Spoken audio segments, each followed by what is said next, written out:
batteria numero 3.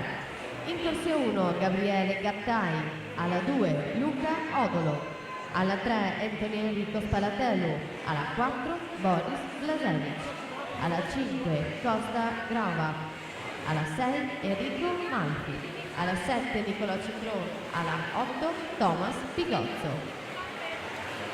Ragazzi, non fatevelo dire, però almeno in fase di partenza evitiamo magari di suonare la trombetta e poi nel corso della gara quando volete, però almeno quando gli atleti sono sul blocco, per cortesia, massimo silenzio, grazie.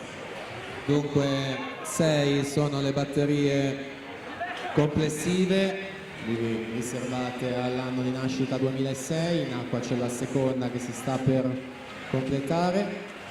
Carlo Spadotto Honda Blu 1.5 e 16.